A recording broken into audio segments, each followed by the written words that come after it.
Welcome back to the observation deck. I am glad you are here. If you are anything like the old version of me, reaching for your phone is the first conscious act of your day, before you have spoken a word, before you have looked out a window, before your body has had a single moment to arrive in the morning. You are already inside someone else's timeline, responding to someone else's urgency, absorbing someone else's noise. And by the time you get to your desk, some part of you is already gone. You scroll through social media. You answer work emails in bed. You check the news. You watch a short video. And then another one. And by the time you finally put the phone down, 20 minutes have passed and you cannot account for them. You get up feeling like you have already been working for an hour, except you have nothing to show for it. Most people look at that afternoon, crash, and conclude that something is wrong with them. Bad genes. Low willpower. Not a morning person. Not disciplined enough. They download another productivity app. They set another 5 a.m. alarm. They try again tomorrow. I know this cycle because I lived inside it for years. I used to force myself out of bed at 5 a.m. every single day. I had the full routine. Yoga. A handwritten list of daily goals, 10 pages of nonfiction before breakfast, a carefully timed morning that I had assembled from every productivity article I could find online. I stayed in the library until it closed. I wrote notes until my wrist ached. I did everything the advice said to do, and I still could not make it through the afternoon without 3 strong coffees and a mounting sense that I was fundamentally built wrong for the demands of modern life. I blamed my discipline. I blamed my focus. I blamed the part of me that always seemed to run out of steam before the day ran out of hours. Then I came across research from Stanford, and something shifted. Not in a dramatic way, more like the quiet click of a door unlocking that you had been pushing against for a long time.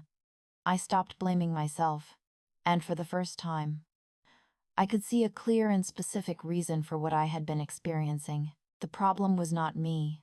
It was the first hour of my day, and what I had been doing inside it. To understand why that first hour matters so much, you have to go back about 50,000 years. For the vast majority of human history, waking up looked nothing like what it looks like now.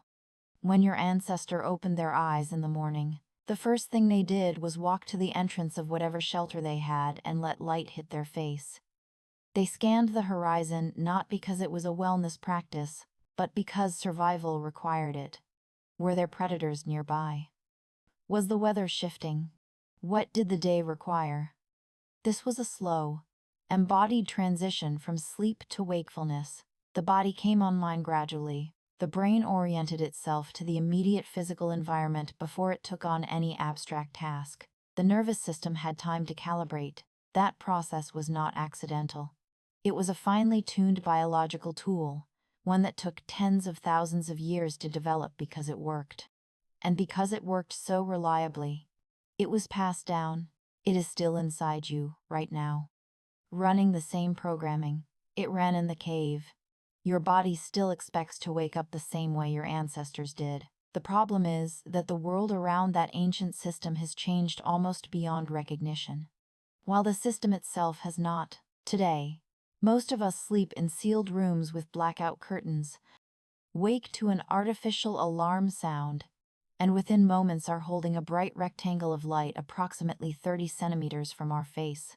Before we have stood up, before we have seen natural light, before our body has had any chance to orient to the actual physical world around us, we have already handed our nervous system to a flood of notifications, photographs, headlines, and work messages. The survival tool that kept our ancestors alive and functional for 50,000 years is now running inside an environment it was never designed for. And it is not failing. It is doing exactly what it was built to do. The problem is that what it was built to do no longer serves us. Let me show you exactly what is happening in your body during that first hour. Because once you understand the mechanism, the solution becomes obvious. Morning sunlight does something very specific when it reaches the tissue at the back of your eye. It does not just tell your brain that it is daytime. It directly regulates the genes that control your body's circadian rhythm, your internal 24-hour clock that governs when you feel alert, when you feel hungry, when cortisol rises, drama ada, and when melatonin begins to build towards sleep. This is not a minor adjustment. It is the foundational signal that organizes everything else your biology does across the entire day. When that signal comes from a phone screen instead of from natural light, the clock receives distorted information. The calibration that is supposed to happen in those first waking minutes either does not happen at all or happens incorrectly.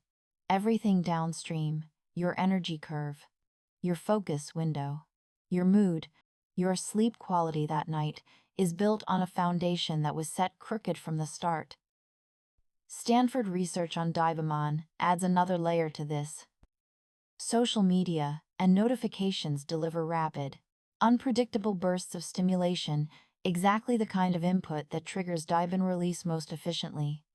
When your brain receives that level of stimulation within the first minutes of waking, before it has had any time to establish a baseline, the dopamine receptors begin to desensitize. They recalibrate downward to compensate for the intensity of the early input. What this means in practical terms is that everything you encounter for the rest of the day, a good conversation, an interesting problem at work, ed you enjoy, music you like, registers as less rewarding than it otherwise would. Your brain has already had its most intense experience of the day before 8 a.m. Everything after that is trying to compete with a standard it cannot reach. This is not a willpower problem. It is a calibration problem. And the calibration happens in the first hour. There is one more piece of this that most people do not know about, and it is one of the simplest to understand. When you look at something close, a phone screen, a book, your hand, your pupils contract. Your visual system shifts into a mode of narrow, focused attention. A low level of physiological alertness activates, something close to a stress response, because closer range focus is associated with tasks that require immediate, concentrated effort.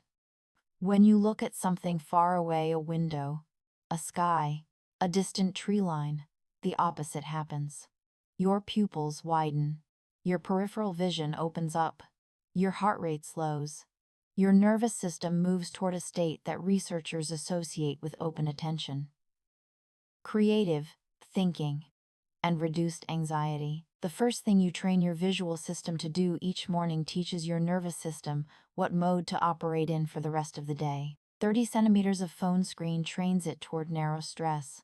A window and a distant horizon trains it toward open calm. The difference in how you feel by noon can often be traced directly back to which one you chose at 7 a.m. Now here is what matters for your actual life, because none of this requires you to become a different kind of person. This is not an argument for waking up at 5 a.m. It is not a morning routine prescription. If you are someone who naturally comes alive at 10 a.m., then your first hour is 10 a.m. The biology does not care what the clock says. It cares what you do with the window immediately after you open your eyes, whenever that happens to be. You do not need to copy someone else's schedule. You need to work with your own. The single line to hold is this: keep your phone out of reach for the first hour after waking. That is it. Everything else can stay exactly as it is. If you have a smartwatch, use it to track your resting heart rate in the morning on phone-free days versus phone-first days. The difference, most people, is measurable. That data is yours. It belongs to your body, not to a study. Seeing it for yourself changes how seriously you take this. If the first hour feels too long to start with, begin with 20 minutes. Then 30. Build the window gradually. The goal is not perfection from day one. The goal is a direction. Research on neuroplasticity tells us that after approximately 30 days of consistent practice, the brain begins to form new structural connections that support the behavior.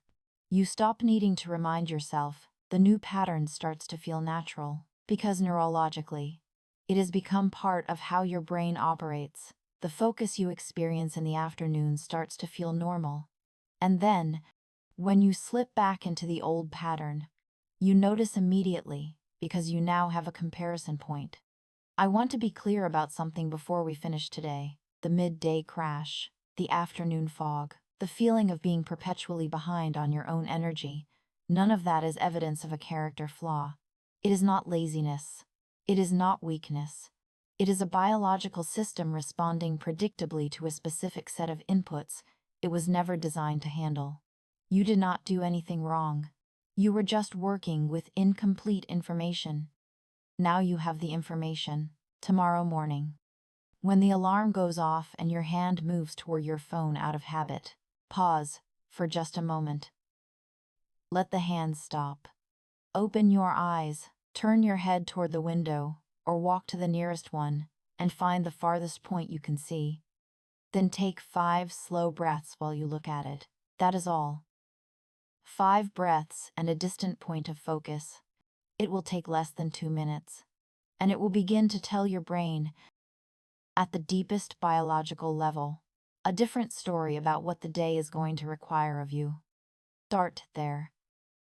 See what happens by 3 p.m. I will be here when you come back. This is the observation deck. And I am glad you stayed.